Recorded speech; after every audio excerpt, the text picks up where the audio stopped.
సృష్ట్యాదిగా సమాజాన్ని సంస్కరించలేని విద్యా విధానం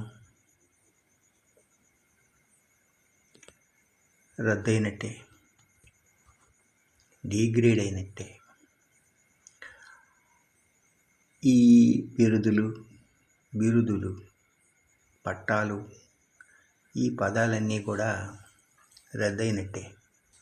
పిహెచ్డి పట్టాలు, నోబెల్ ప్రైజులు, ఇక ప్రభుత్వం ఇచ్చేటువంటి నానా పేర్లతో ఉండేటువంటి సర్టిఫికేట్లు, బహుమతులు, అవార్డులు, రివార్డులు, ఈ పదాలన్నీ రద్దయిపోతాయి. వీటి వల్ల ఏ ఉపయోగం లేనప్పుడు, సమాజాన్ని సంస్కరించలేనప్పుడు, మానవ జాతి యొక్క దుర్మార్గాల్ని హద్దులో పెట్టలేనప్పుడు, హద్దు మీరి ప్రవర్తిస్తున్నప్పుడు సంస్కరించలేనటువంటి ఈ విశేషాలన్నీ కూడా రద్దయిపోయినట్టే, డిగ్రేడ్ అయినట్టే.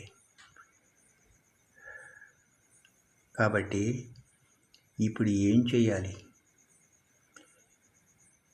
ఏ విధమైనటువంటి పరివర్తన తీసుకొని రావాలి? ఇది ఎలా సాధ్యమవుతుంది అన్నప్పుడు, ఇందుకు ఆదర్శంగా మనం ప్రకృతి నియమాలని గమనించాల్సిన అవసరం ఉంది. ప్రకృతిలో అనేక ప్రాణులు వాటి యొక్క జీవన విధానం అనేటువంటిది ఏ విధంగా ఉంది, వాటి సంస్కారాలు,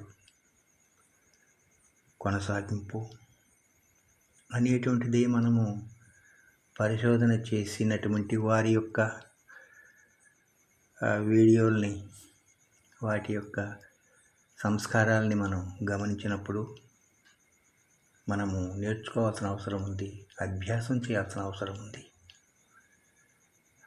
అంతేకాని ఏ ఒక్కటి కూడా సమాజాన్ని పూర్తిగా సంస్కరించేటువంటి విధానంలో లేనప్పుడు అవన్నీ కూడా వ్యర్థమైనటువంటిది. కేవలం మానవ జాతిలో ఉండేటువంటి దుర్మార్గాలే విశేషమైనటువంటి సమస్యలుగా, భయంకరమైనటువంటి సమస్యలుగా సమాజంలో మనం గమనిస్తూ ఉన్నాం. ఏ ప్రాణులలో లేనటువంటి దుర్మార్గాలన్నీ మానవ జాతుల్లోనే కనిపిస్తున్నాయి.